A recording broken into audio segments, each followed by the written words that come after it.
ആഡംബര കാറായ ലംബോർഗിനി മലപ്പുറത്തെത്തി. വിദേശത്ത് അലവിക്കുട്ടിക്ക് ചെറുപ്പം മുതലേ ആഡംബര കാറുകളോട് വളരെ താല്പര്യമായിരുന്നു. ഇതാ അലവിക്കുട്ടി വളാഞ്ചേരിയിൽ താമസിച്ചുകൊണ്ട് ലംബോർഗിനി സ്വന്തമാക്കിയിരിക്കുന്നു.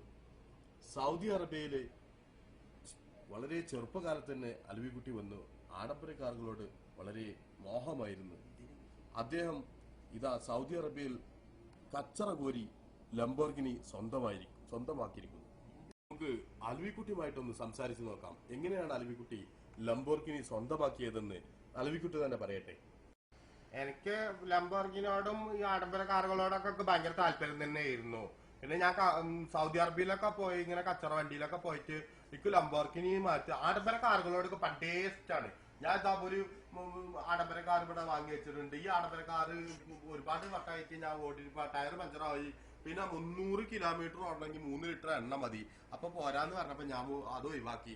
ഇപ്പൊ ലംബോർഗിനി CC ഇറങ്ങിയിട്ടുണ്ട്. ഈ ലംബോർഗിനി ഓട്ടാൻ വേണ്ടിയിട്ട് ഞാൻ 1 കിലോമീറ്റർ ഓടണമെങ്കിൽ 7 ലിറ്റർ എണ്ണയാണ്. ലംബോർഗിനി ഇഞ്ചൻ പ്ലെയിനിൽ ഉണ്ടാക്കിയാന്നൊക്കെ പറഞ്ഞിട്ടുണ്ട്. ഇതാ എന്റെ ലംബോർഗിനി ഒന്ന് കാണി. ഇത് ആദവനാടുള്ള എന്റെ കൂട്ടുകാരുണ്ട്. ഈ കൂട്ടുകാരും പാടി കൂടിയിട്ടാണ് ഞാൻ ലംബോർഗിനി സൗദി അറേബ്യയിൽ എത്തിച്ചത്. ഇപ്പൊ എന്റെ കൂട്ടുകാരെ നിങ്ങൾ കണ്ടോളി. ലംബോർഗിനി ഒരു സംഭവമാക്കി മാറ്റാൻ തന്നെ ഞങ്ങൾ തീരുമാനിച്ചിട്ടുണ്ട്. ഇതാ എന്റെ ലംബോർഗിനി.